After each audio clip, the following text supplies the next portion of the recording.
Hello and welcome to our latest and greatest edition of Better Together Arizona. I am Angela Hughey. I am your host, and I am so excited about today's conversation. We are so lucky to be joined by Mary Mitchell and Christina Spicer. You are the co-CEOs of the Girl Scouts Arizona Cactus-Pine Council. Two remarkable and fabulous women who are dedicated to empowering and creating opportunities for young women in our state. And we're so excited to have you both here with us today and to have this awesome conversation.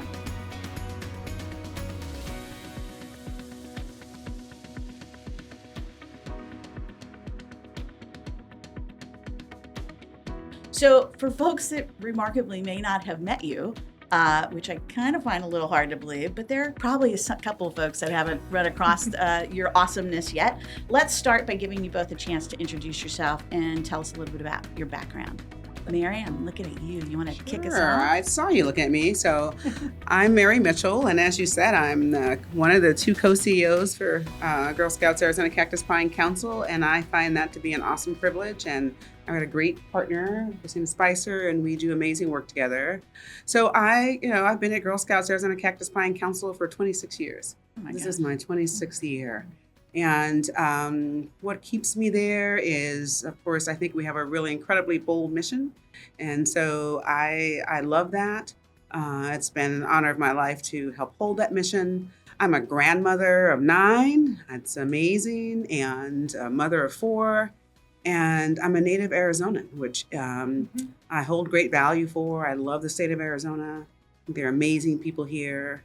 And so I'm just really proud to help lead, I think, the work on behalf of girls here in the state of Arizona and into the tip of Utah and New Mexico. So I just want to honor the nation, the fullness of the nation that we hold. 75,000 square miles of pretty incredible landscape and amazing communities. That's amazing. Yeah. I didn't realize that you were into the tip of Utah and Nevada. That's so. You travel there often? I've been there many times over the years. It's amazing. Actually, when I started my community engagement work, that was a big part of the work that I held in the focus area. And now we have a great team that holds not only that nation, but all 19 of the tribal nations that we hold here in the state of Arizona. That's amazing. Christina? Yes. Well, good morning. Good morning. And thank you for having us. Of course. Is amazing. And we appreciate the opportunity to come and chat with you. So my name is Christina Spicer, and I am the other co-CEO with Mary.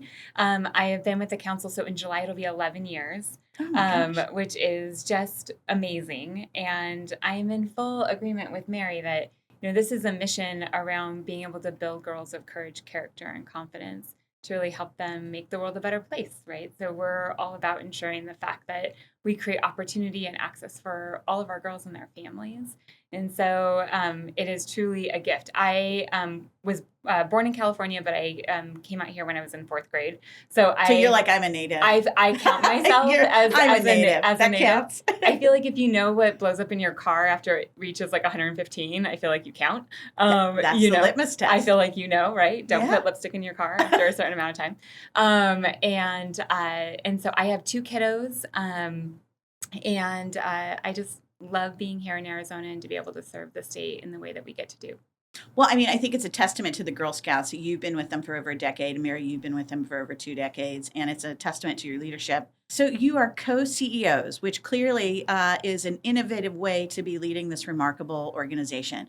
Talk about this journey to become co-CEOs and like why this decision was made and why it's the 2 of you.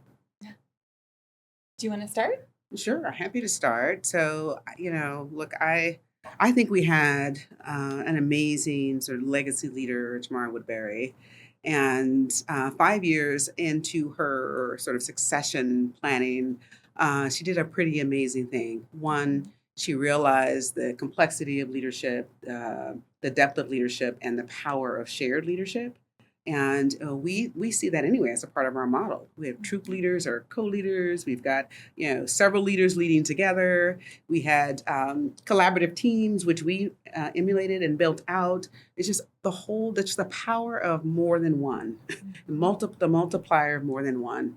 And so 5 years out into that, she formed this team advisors to talk about how does one manage the complexity, but also how does one, as a legacy leader, leave the space better than you found it, right? And so she went about the business of doing something about that and talking about shared leadership, and we headed down that journey. And, we were co-deputy directors at first as a part of the first leg of that, which was amazing for about 3 years. And then the board moved into this conversation about, could we replicate that? Was it the best thing for the organization? And well, here we are. I don't know what more you'd say about that, Christina, but I think she made an incredible decision to move that to the board level for dialogue, so that we could grow, and the world was becoming more complex. So how do we get to girls that are waiting on us? And maybe shared leadership would do that and sustain the organization. I think the other thing I would add to it, I remember having conversations with Tamara about just the overall pressure and the impact to her physical health, right? Just the ability to be able to be in a place of leadership is a lot, especially when the expectation is people want the CEO in the room, not, all the other things. And so the ability to be able to say, how do we share this leadership? How do we share the power in regards to the responsibility that comes with it? Yeah. And I would say that one of the things that I have really appreciated about this partnership is the ability to create wholeness and wellness. And so in that, we have the opportunity to bring both of our strengths, and then to also have really great conversation and dialogue, and notice, okay, this is maybe your blind spot, this is maybe my blind spot. So how do we talk through that and make sure that we do the best thing for girls, and also the best things for ourselves, so that we're well mentally, physically, spiritually, all those good things, and so that we can be in the positions for as long as we are able to serve this organization. So what I'm hearing from both of you really is the power of we, right? Absolutely. And I love, Christina, where you're at, where you're both bringing your best attributes and you just weave those together, and you lift each other up, and therefore you're lifting up the girls that you serve, and creating just this really incredible, I think, opportunity to continue to grow the Girl Scouts, right? I think the other thing too, just to add really quickly, is that it allows girls to see a different way of leading. So when girls think about leadership and they feel like, oh my gosh, I have to make these big, massive choices. And there's only one right way to do things. Yeah. And there's only one way to lean into it. Actually, there is a different way. And what we have a lot of conversation about is, then what does that require of you in leadership as you're training up to be in this space? And part of that is what I say is around scrubbing your ego, right? You have to figure out, how do you work together to be able to be in a collaborative space and not in a competitive space, because there's no room for that. Yeah. I always, we have a small but dynamic team, and I'm known for leading from behind, right? Like really, really putting our team in a place where they excel and succeed, but also putting them in the driver's seat. I like to say that I'm air traffic control sometimes, right? Like I have the things that I'm set to do, and then my job is to make sure they have enough gas in the car, like they have all the things that they need to make sure that they are succeeding on whatever their goals or particular mission are for one community of the day. And what is so awesome, I think, about the shared leadership and really scrubbing your ego and putting the organization first is when you do step back, right? Or in my case, I went on a health journey.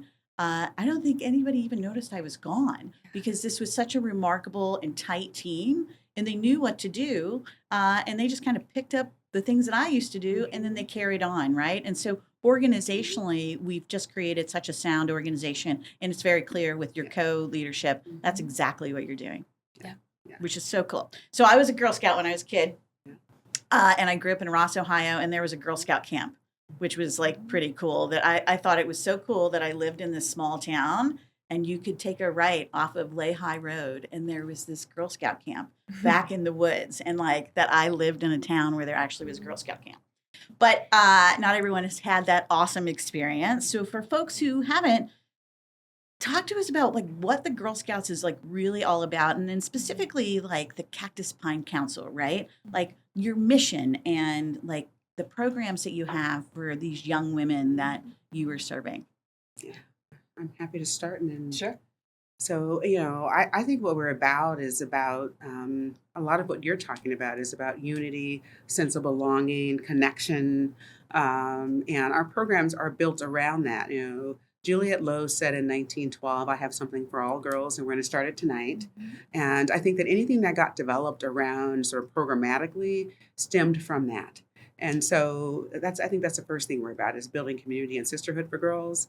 I think this whole idea of having a really bold mission, it's evolved. That mission has changed over the years. We've had several missions until we adopted and sort of upstreamed our mission with a national organization, which built that mission that's there now, sitting squarely and nationally for everyone to hold on to. I think is about figuring out how to meet girls in communities where they are. That's a pretty amazing opportunity. Like not to have something that's in the box and you take it out and you say, this is what we're doing, but how to co-create what it is that the communities might need along with what we have to offer, which is a lot. I think we are, 95%, maybe more these days of what we do and what we offer is offered in partnership with volunteers, with amazing men and women from across those 75,000 square miles that offer girls a close-in space of connection and belonging. And then for where that is not possible, where there's no Girl Scout camp, where there's nothing down the road, we build those spaces as staff along with volunteers and create spaces of communities across the state for girls to have their space of belonging. And the program unfolds in those spaces, sometimes built programming, sometimes built out programming, but always at the space of what do our girls need? What do we know about what they need? Where do we live in our expertise around that? But also, what does the community know and want and need from us? And so I think that that's what we're about. Everything's hanging off of our mission. And I was thinking about coming here this morning and thinking about, what is it that we understand? For me, then I say the next question is, what do I understand? I often talk about the arc of inclusion. I write about this. On the one end, we want to be fair. On the furthest end of the arc, we want to be just. And for me, Girl Scouts offers a space for lots of justice and rightness to unfold, for girls to find themselves and for them to be seen and witnessed and all of those incredible things, but to bring the value that they have. Because I believe that they teach us each and every time we're with them, Right. as much as we're bringing for them. So that's what I would say about who we are. I think we're extremely diverse and inclusive. The umbrella piece for me is equity. And I'm not afraid to talk about that. And racial justice is added into and anti-racism into our work very boldly and bravely in the last 5 years, I'd say. So I think we're about creating space and helping a girl to stand all the way up in her fullness, outside of the programmatic piece. Yeah. So Amazing. Everything that Mary has just shared, and I would love to just share an example of that, because I think that, we talk about these things and then you see it happen and you see it unfold in your own space. And all of a sudden you're like, wow, this really works, right? This isn't just something where there's a reason Girl Scouts has been around for 113 years. And it's because the programming really does work and it carries girls the ability to be able to see themselves in the community around them as well as within themselves. And so my daughter's troop started the High Awards. So in Girl Scouting, we have, as the girls get older, starting at cadet, which is 6th, 7th, and 8th grade, they have the opportunity, or actually as a junior, you can start in with your bronze. So you bronze, silver, and gold. And the gold award is the highest award you can get in Girl Scouting.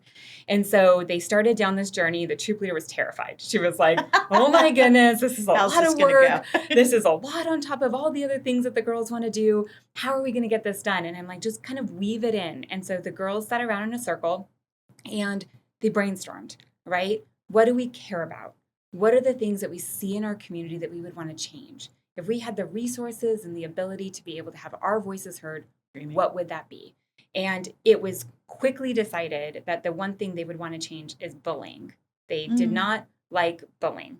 And so they started to have deeper and deeper conversation, and they wanted to be able to create a podcast around how do you create a sense of belonging.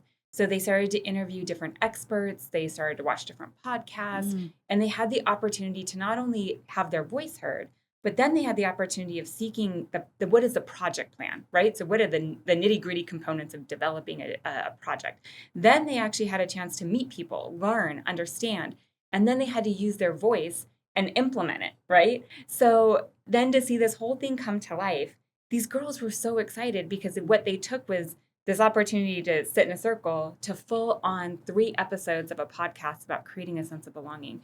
And then what that spurs on is if I can do that, I can do anything. I can then Because have you're my voice building heard. confidence along the Yes, way, right? absolutely. And so that is, I believe that Girl Scouting just gets sweeter the older you get within the process. You just get to see more, you get to experience more. And so now when you look back, that I think part of the challenge is we have this beautiful program called Cookies. We respect the cookie, but it's this amazing thing that really does teach girls about confidence, about entrepreneurship, about business skills, all these great things. And so what we're trying to do is pull back the curtain and say, yes, your Thin Mints are delicious. We love that. And here's the process it and takes to here's get what here. it takes. And then those skills are the things that they turn around and then have the opportunity to learn how to use their voice because they have the confidence and the courage to do that.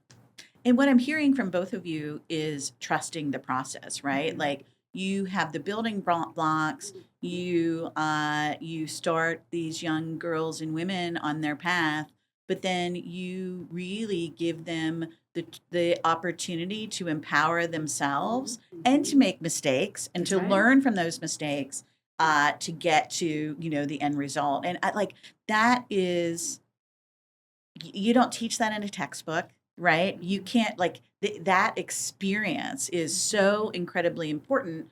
And what I'm also hearing is that you are creating leaders, right? Talk about why women in leadership. I look at the world we're living in right now. It's Mary. You talk about social justice. You talk about anti-racism. We are living in a world where women in leadership, it's a more difficult path, right? Talk about why women in leadership matter, and then empowering your young girls and women is so important because they're the future, right? They are, and women lead in a particular kind of way. Yeah.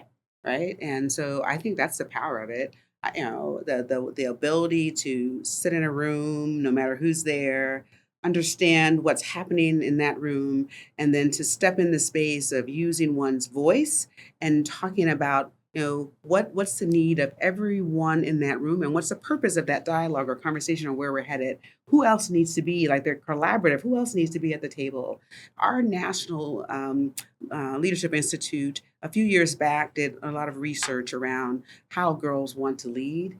And girls don't want to lead in terms of what they were witnessing at that time, where there was, one person at the helm. Usually it was a male, usually it was a white male. And just that was the model. And what was happening in that space with lots of men in the room, no matter who there were was sometimes, not to paint a broad stroke here, sometimes there wasn't the kind of model that they wanted to have. They couldn't Not the see way they themselves, wanted right? to lead. They couldn't see themselves, but they also didn't find that a space that they could fit into. So they fell back. I think the world is a benefactor of the way that women want to show up and lead. They want to be collaborative. They generally want to be able to have a deep conversation or dialogue about what's best for everyone. They want to make decisions that have great impact. Men do that too, but the way women find their way into that, it's a very different way of being. And so I think oftentimes that because of the way that we lead or that some of us lead is that people say, oh, that's, they're, sort of the, taking their time, trying to make a decision, that whole wishy-washy kind of thing. However, the end game of terms of how the impact of that decision and the way in which women lead, there's great depth to how that decision comes about. And it's what you said before is this idea also to figure out how to lead, not just in the front, because sometimes that's really important, but also how to lead from behind and allow other people to show up. Yeah. Right? And to create space for others as a part of that decision-making process. It's much more sustainable. Whatever its birth lives longer. All of those really wonderful things. And you have a team of people where we started, the power of we, and will come along and make incredible things happen no matter where that is. And if girls learn that at a young age, they could take that with them. for some, it's innate, but for others, for me, part of what we do is we bring that out in them. We help them to stand up in their fullness, right? And really understand, what does it mean to be in shared leadership and partnership? What does it mean that my voice matters in a collective as much as it does as a standalone space? Yeah. And I would say, one of the unique things about our programming is that we allow the women in these young women's lives the opportunity to witness each other in that space of leadership, and that leadership isn't necessarily something that's always the person standing in front of the room. So I remember, when, from my own experience within Girl Scouting, I remember being in first grade and begging my mom, like, can I please be a brownie? Like, this is what I want to do. And she was super skeptical, like sat in the back of the room, arms folded, like, I don't know what this whole thing is. And a year later, she was leading. And there was something really powerful in regards to this opportunity. My mom chose to be a stay-at-home mom. And so the chance for me as a young person in second grade to watch my mom organize something, stand in front of the room, have See my how friends multidimensional she was, totally, right? and to really elevate her as a leader. And so then this opportunity that our girls have this chance to see multiple different ways of leading. There's not one right way. There's no right way in regards to how to do this. And you have other people who have the opportunity to love your child. So, Miss Lynn, who's Emily's troop leader, knows her favorite color, knows, what her favorite snack is. Like, those are things to have other caring adults in our kids' lives that say, I see you and I believe in you and I'm going to nurture that. And then the examples that happens. I can't do that all by myself. Emily and I, we're very different humans, right? So the opportunity for her to see other examples of leadership is just going to allow her to develop into her fullness, as Mary was just saying. And so I think that example of leadership is hugely important so they can always see their place and their role within that.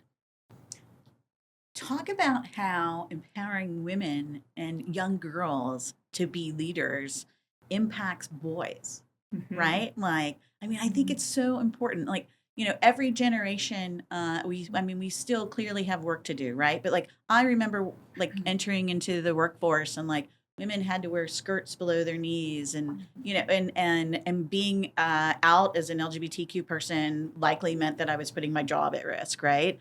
And so, and there were certain positions that like were more traditional roles for women in the workplace, right?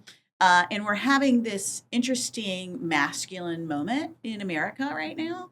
How important it is that these young girls and women are teaching their counterparts, the boys, of how remarkable they are, so that we're really creating a more equitable and fair future for all of us, right? Absolutely. Can I share a quick story about Go this? for it. So I have the opportunity. So my daughter's 12, my son is 9. And Will had a little friend over and they were watching TV and I was sitting in the living room and I was overhearing them talk. And the little boy looks at Will and he's like, hey, what's your mom do? And he's like, she's a co-CEO of Girl Scouts, like all Girl Scouts. And he's like, oh man, that's cool. He's like, what's your mom do? She goes, a big job. She runs this whole thing with like this clothing store thing. It's really cool. And Will goes, yeah, what about your dad? He's like, I don't know, works at like some kind of like car thing. And then Will goes, and the kid asks Will, like, what's your dad do? I don't know, works at like ASU or something. And I was like, this is so hilarious to listen to these 2 9-year-old boys lift up their moms, not to disrespect their father's work, but like somehow, some way, both mamas have really allowed their sons to see them in their fullness and their leadership and to understand that process. And so I think that in some ways, it's not necessary. It's about example and it's not about lifting, putting one down to lift the other person up. It's really just about the opportunity for that double example, right? And the example of both can do incredible work within the community. And I think our boys are seeing that. And there's a lot of research that's coming out right now around what's happening for our young boys and for teenage boys. And there's a new book that's coming out soon that I can't wait to get my hands on to really understand how can we do both, right? Like how can our girls... This is not an either or. This I mean, is I think not, we need it to understand. cannot be. It's an and, right? Absolutely. This is an and. And it must be. And that does not mean that we take the, our eye off the ball in regards to creating incredible programming and access for all of our Girl Scouts that are belonging to our community. It's really about ensuring the fact that our boys have a chance to also have that same, and how are we lifting up our program partners and the people in the community who are doing that work and really lifting them up as well. Well, Christina, I'm so grateful for the story, and I think it is really teaching people that just because young women and girls and women are exceeding and succeeding in their professional careers doesn't mean because we have seats at the table does not mean we're taking anything That's right. out, right? We're adding, right? I mean, That's I right. think we're adding our experiences. Mary, to your point, we're adding our really like collaborative leadership style. So I want to shift and start talking about like how we've started working together. And I know we're new in this partnership, but like literally, I get sat next to Mary at an SDN event, and I'm not letting her out of my sight, right? And I'm like, we just need to get to know one another, and like, let's go to lunch and let's explore, right? And what I love so much about that first lunch that we had is just like, it was limitless, right? We were like, what if we did this? Yeah, I'm open. Yeah, you want to sure, let's explore it, right? I think it just really is a tangible example of what you're talking about is that like we love collaboration, right? And what we want is the best result. So I've always said, I don't care where our logo's out on something, right? Like I want to partner with great partners, and we want to provide the best opportunity that we possibly can. And we're checking our egos, right? And so if our egos are checked and what we care about is delivery, right, of whatever the program is or the service that we're trying to provide, then everybody wins. And I think from a one community standpoint, I learned a long time ago a few things. Number one, if I'm the one doing the talking, we're having a horrible day, right? like our job is to walk alongside our partners and to lift them up and to build a stage that is deep and broad enough so that everyone can lift their voices up, right? Because when we're talking about treating all people equally, when we're talking about fairness for everyone, and that includes our LGBTQ plus community, it's going to take a choir, a diverse and bountiful and bipartisan choir with people from all different walks of life and lived experience that say the one thing we have in common is our shared humanity. And so no matter who we are and what we believe or how we identify, we believe that every child deserves a chance to thrive. We believe that every adult in the state of Arizona deserves a chance to thrive. And that if we work collaboratively, we can bring down these barriers that are real barriers, right? Like we do not have the protections that protect LGBTQ plus people. And when we're not protecting everyone fairly and equitably, That's right. our whole state is at a disadvantage, right? Right. So talk about like the newness of this, and also like what crazy ideas for like fun partnership do you have in mind? Like what can we do together?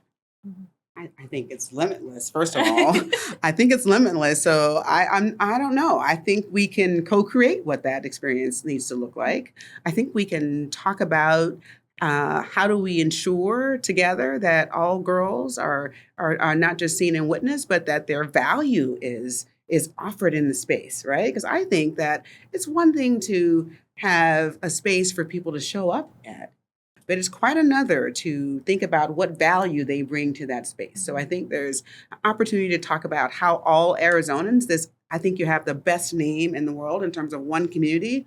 How do we create together this continued sense of a one, what is the space of what makes one a one community or a space of unity? How does that happen? And I grew up in a time, so I was born in 1967.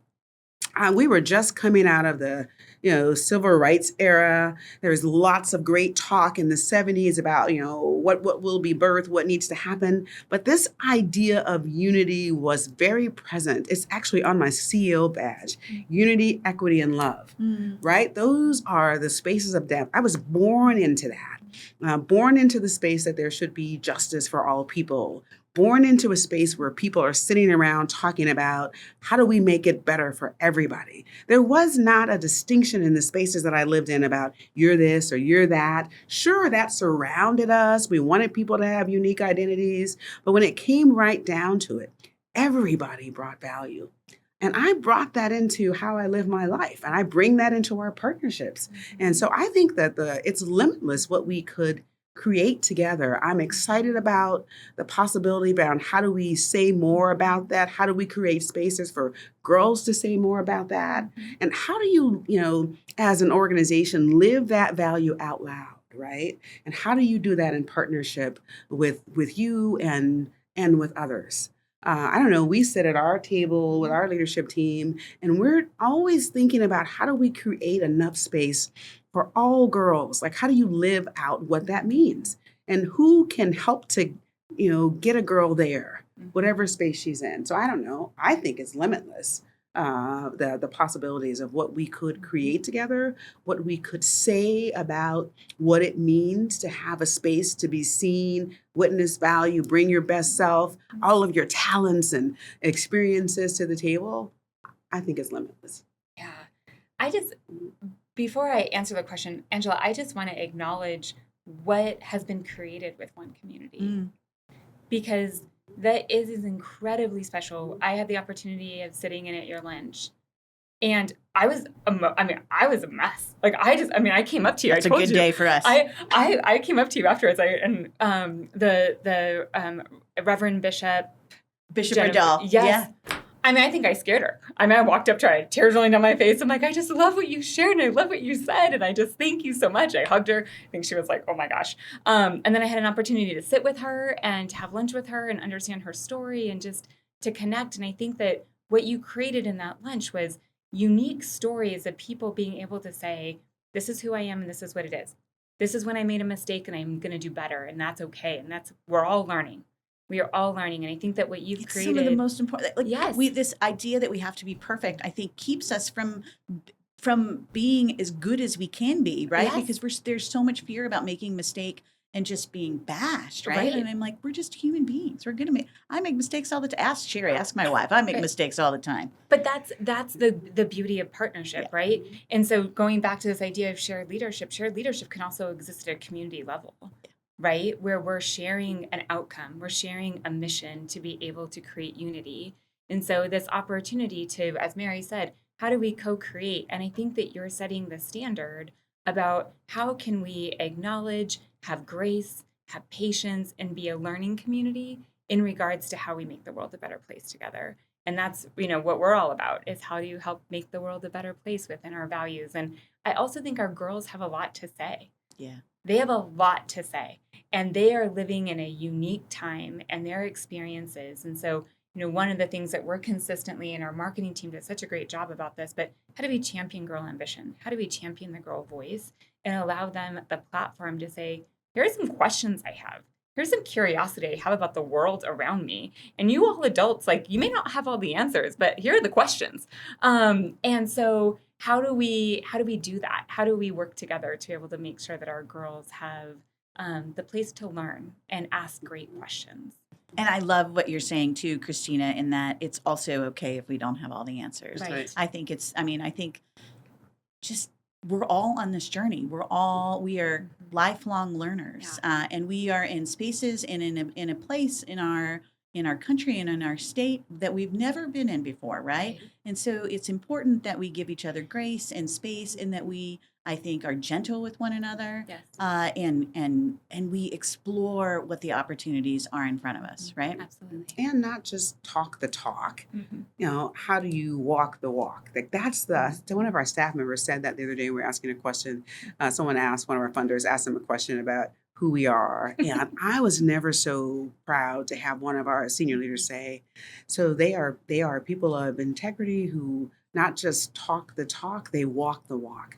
I'm looking for partners that will be with us in the evolution of who we are, that will help us to stand up stronger, and that we can support them and make them more visible and stand up stronger. I want to model that, not just for our girls, but for our staff teams. I want my staff to have the same kind of opportunity to say who they are and share a bit about their own identity, to be their full selves in the space. So whoever we touch, that is emulated in how we do the work. And so I think that is also what's called for, particularly in today's times. We need more people to just say, to be, first of all, be fully present. Like what is the saying? Come fully present, right, in today's times and be in conversation and in action with each other about how do we continue to become better every day, this better together every day. How do we continue to do that? And what will it take? And it is about evolution. It will evolve over time. Some things quicker than others. But to not just talk about it, but as my son says, to be about it, Mom. We must be about it, right? So, Yeah. Oh, yes. yeah. Well, speaking of being about it and being actionable and not just talking about it, but walking the walk. So excited that the Girl Scout Cactus-Pine signed the Unity Pledge, right? Talk about why that was important for you both organizationally. I'm happy to start. I read the Unity Pledge and I thought, well, first of all, profound and wonderful, and I hope everybody signs this. And then, as an organization, as a leader, I think, okay, what lives in there is a lot of the value that we hold in terms of who we are, that we want equality for all people, and we want to be able to do that in a way that is visible. And I don't, look, I'm a bit of a rebel. I don't have any resolve around, oh, I don't know, I'm so sure we did it. My thing is, like, why wouldn't we sign this Unity Pledge? If this is who we say we are, why wouldn't we show up in that space and really say that we are with you, not just with one community, but we are with every one of those partners that have had the courage and the bravery to step forward and talk about those values that they might have hanging on their walls and or living in their policies or whatever it might be, is to be visible in that with a partner with a pretty incredible mission themselves and with a voice that is for all people. So for me, the idea of signing that pledge, let's get that done quick, fast, and in a hurry, as they say, because it's an opportunity to stand with one community to be visible in that space and to really live out who we say we are in this state and in these times, in this United States, in these times, to have a space to continually say, I believe in that. And not only do I believe in that, I'm going to double and triple tap on the idea that it is needed and necessary. And we want to be a part of that. I mean, mic drop. I mean, yes. I think we Mary, can just end right there. I mean, I think Mary articulated it absolutely perfectly and beautifully.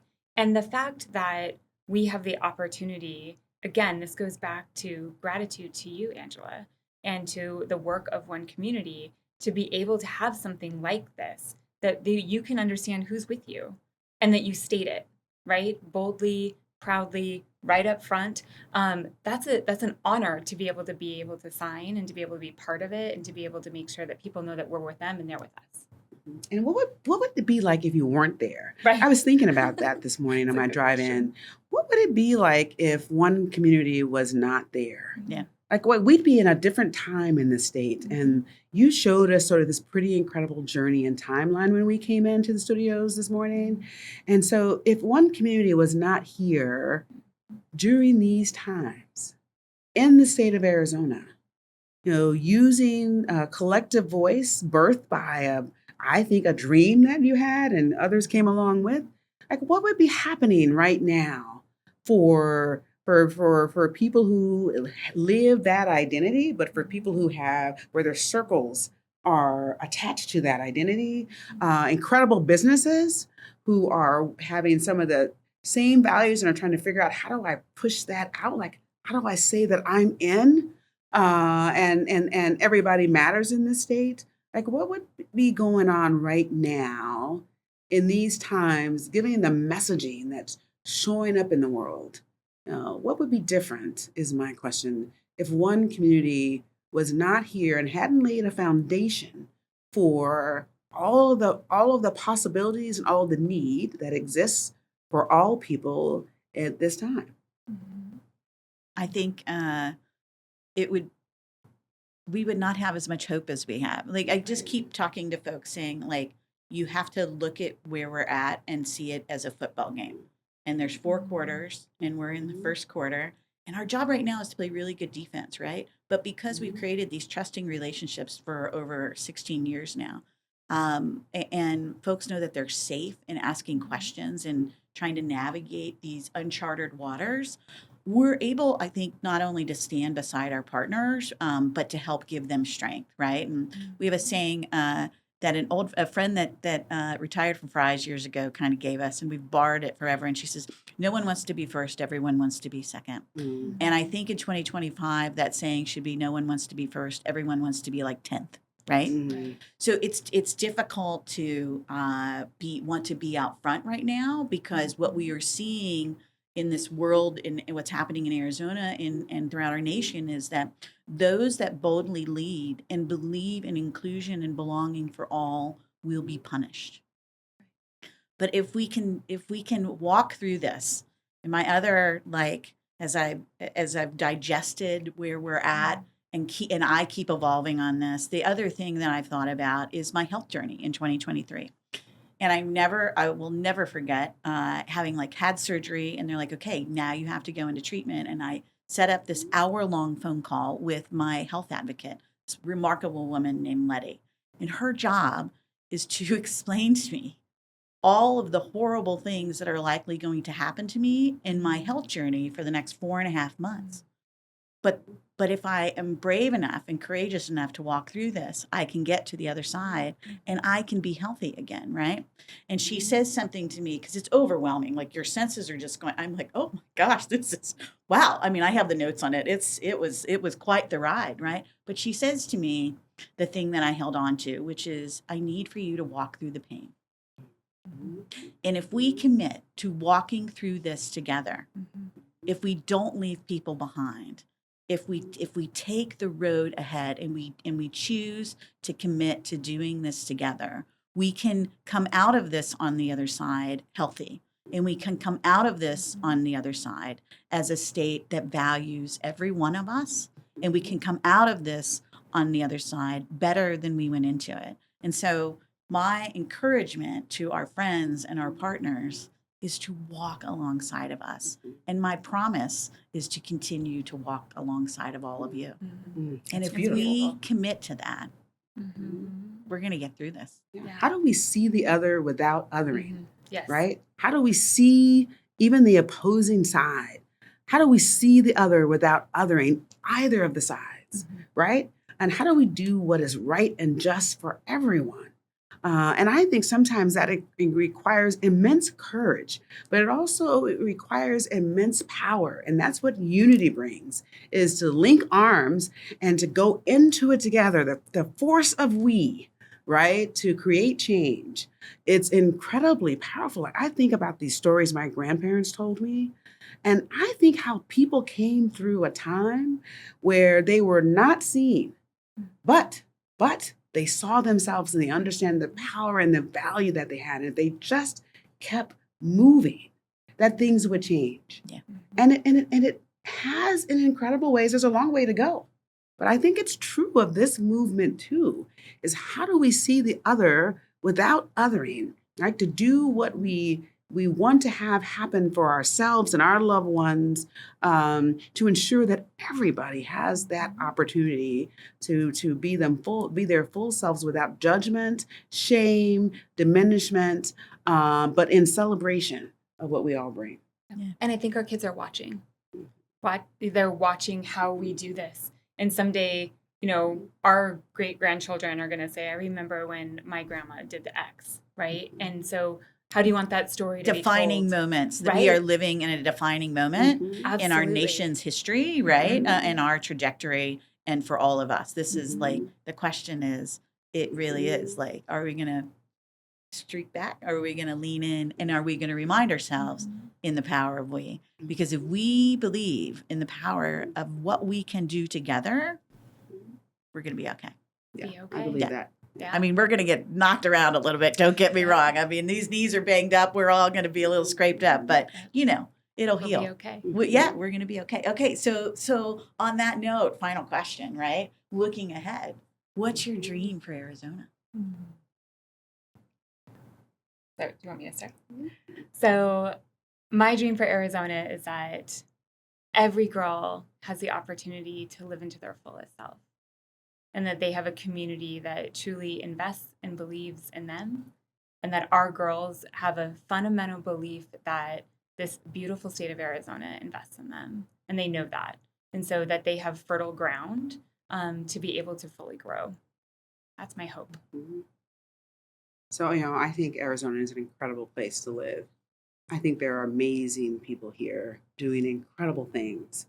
And so my hope is that not only will we continue to do that, but that we'll continue to be better together in terms of how we show up with each other, that we'll try new things, and we'll create spaces for women and girls at the table, regardless of their identity. That we celebrate who they are when they show up at the table. We hear their voices.